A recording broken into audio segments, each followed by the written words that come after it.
wow. Das hebt ab vorne und hinten auch. Wahnsinn, ne? Was so ein Öl ausmacht.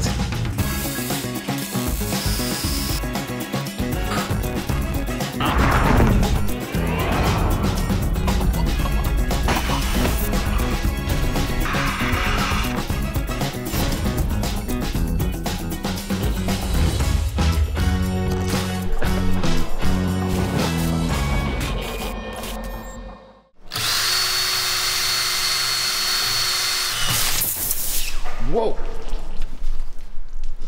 Ja, jetzt haben wir auf jeden Fall den Dämpfer eliminiert. Wir haben jetzt keine Dämpferleistung mehr, weil das Öl ist raus und bei mir im Gesicht. Heißt, wir müssen uns jetzt quasi auf unser Federpaket verlassen und die Schwingung wird nicht mehr aufgenommen.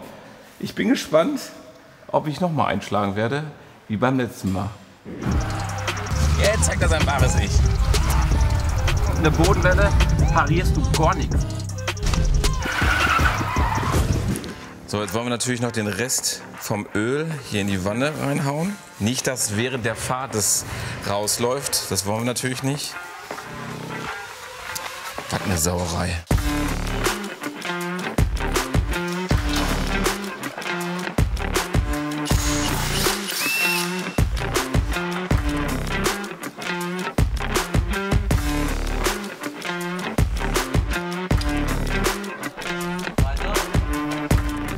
Warum das so wichtig ist, das Öl im Dämpfer, das schauen wir uns jetzt an.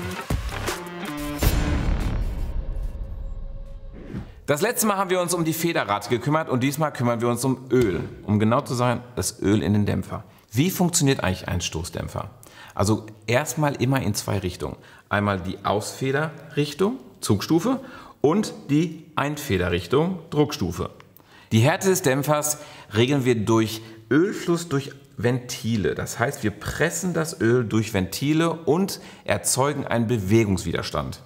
Wenn wir aber kein Öl haben, können wir auch keinen Bewegungswiderstand erzeugen. Somit passiert das.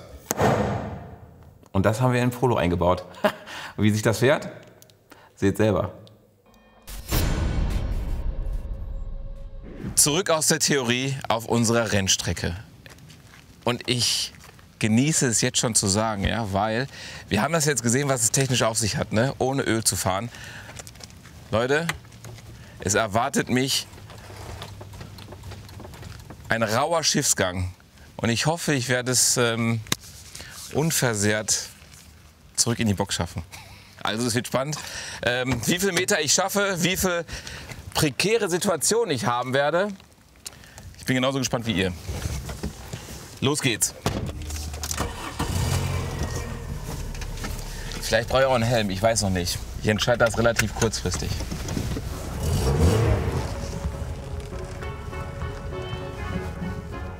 Das ist jetzt echt eine Nummer. Also von meiner Vorhersage wird es echt sehr, sehr wackelig.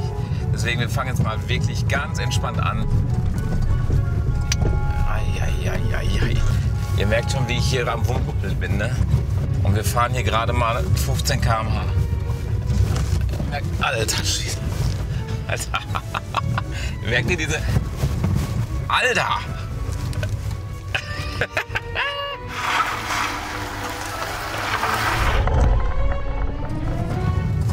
Hört das Bumpeln?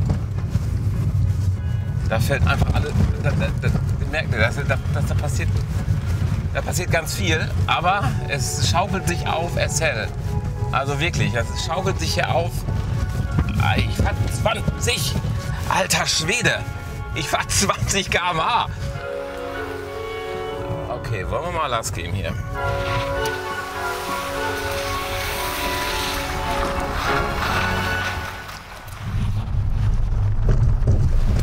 Ai. Alter Schwede! Ai. Alter, das haut hier auch die letzte Plombe raus, ey. Alter, ich mache immer hier die Augen zu, weil ich denke, jetzt kommt der nächste Einschlag.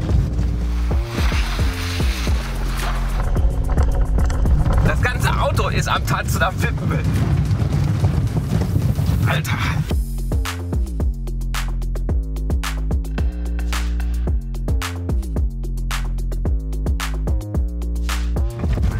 hebt ab vorne und hinten auch. Allein Lenkbefehle, ja, solange er Bodenhaftung hat. Das heißt, der Dämpfer, der fällt einfach auf die Straße, bleibt quasi auch da. Also das Rad ist, alter Schwede. Also wenn das Rad einfach auf der Straße irgendwie Kontakt hat, dann kannst du auch lenken. Sonst eigentlich eher nicht.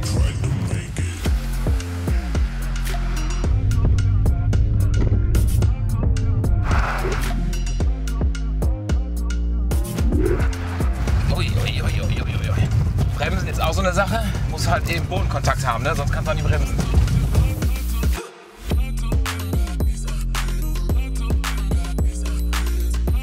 Es ist wie so ein Känguru, ohne Scheiß.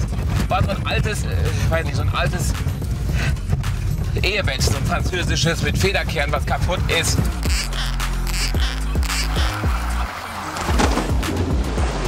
Leute, es ist unfahrbar. Es ist unfahrbar, ohne Scheiß. Ich meine, das war euch schon klar, glaube ich, in den ersten 2 Sekunden.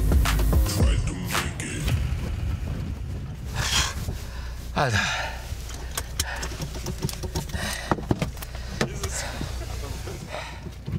Ja. Ich muss Pause machen. Das erste Mal in dieser Reihe. Alter, da wirst du durchgeschüttelt, ne? Das ist Seegang des Feinstens. Also, das ganze Auto ist am Springen. Ja. Das ist am Springen. Es springt hinten, aber nicht gleichmäßig mit vorne. Vorne springt, dann springt es hinten links, dann hinten rechts. Du hast eigentlich ganz, ganz selten Bodenkontakt. Und das heißt, nur wenn du Bodenkontakt hast mit der Vorderachse, kannst du auch lenken und auch bremsen.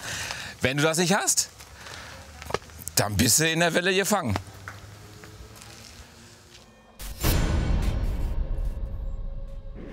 So, nach der Pause, die ich wirklich brauchte, geht's jetzt in den Slalom. Und das wird wie der Elchtest.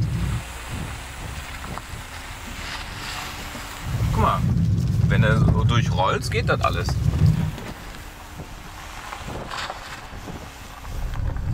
Wollen wir die Geschwindigkeit ein bisschen erhöhen? Weil die A-Klasse ist ja auch nicht umgefallen bei 10 km/h.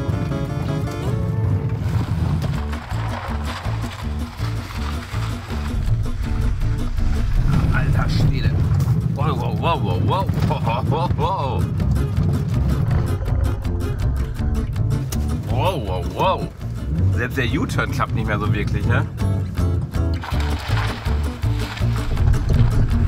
Hoppa, hoppa, hoppa, hoppa, hoppa, heppa, hey.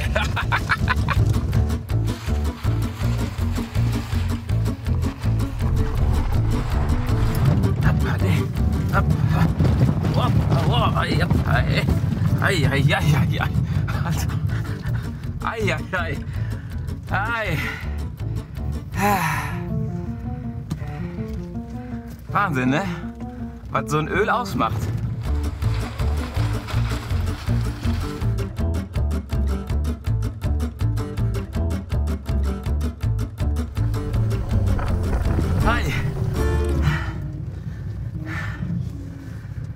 Das ist Schwerstarbeit, kann ich euch sagen. Also versuchen, den Wagen auf die Spur zu lassen oder zu behalten, ja, also ganz grob, dass man die Richtung beibehält. Das ist schon eine Aufgabe. Weil wenn das Ding einmal in Bewegung ist und dann schaukelt sich das weiter auf, dann nicht nur die Vorderachse, sondern auch die Hinterachse, nicht synchron, also völlig durcheinander springt das ja, weil wie so eine, ja, wie eine Feder halt.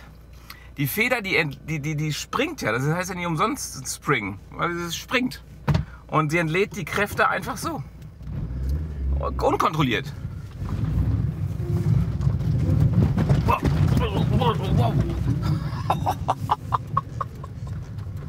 Alter! Alter! Wahnsinn, ey. Es ist so krass, ne? Das Auto auf Spur, also irgendwie in die Richtung zu behalten. Das ist unglaublich. Du springst so dermaßen. Du hältst dich am Lenkrad fest, dass du nicht hochspringst. Also das ist echt, das ist Action. Ich bin am Schwitzen. Merkst du, wie ich am Arbeiten bin? Deswegen bremsen wir jetzt. Das ist weniger Arbeit. Let's go.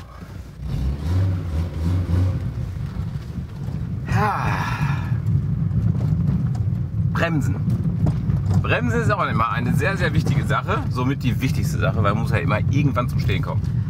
Und das machen wir jetzt und wir beschleunigen wieder oder versuchen auf 50 zu beschleunigen, wie immer. Nur als Känguru ist das halt auch so eine Sache, ne? Auf 50 zu beschleunigen. Ich bin guter Dinge. Warte, ich nehme ein bisschen mehr Anlauf.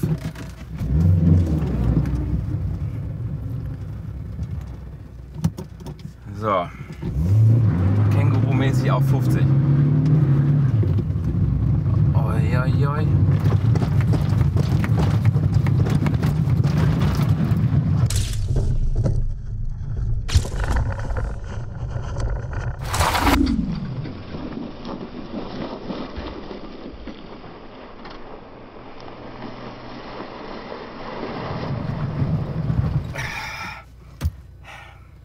Also sagen wir so, gebremst haben wir eigentlich ganz gut für die Tatsache, dass wir eigentlich keinen Dämpfer haben.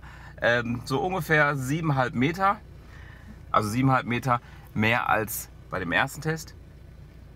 Ähnlich wie mit falscher Federrate. Jetzt 50 und Anker.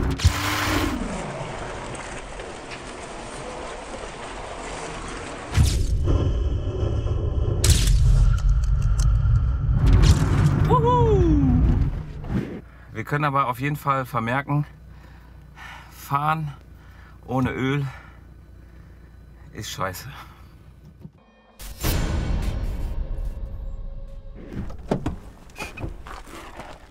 Leute, ganz ehrlich, macht das nicht nach, weil das ist hier abgesperrt, das ist alles safe hier. Im Straßenverkehr, das nachzumachen, das geht auf jeden Fall in die Hose. Also da seht ihr mal, wie wichtig und wie unerlässlich ein funktionierender Stoßdämpfer ist. Weil wenn da kein Öl drin ist, da funktioniert gar nichts. Dann springst du durch die Gegend und hast keine Kontrolle mehr. Also immer Acht geben auf ein funktionierendes Fahrwerk.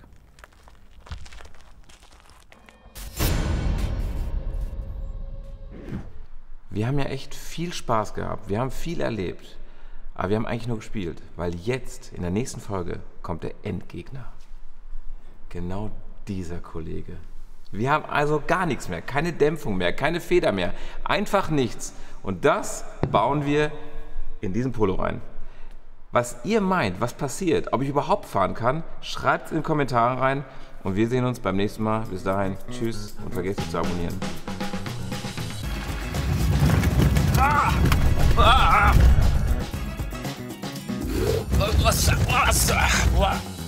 Das ist echt schlecht.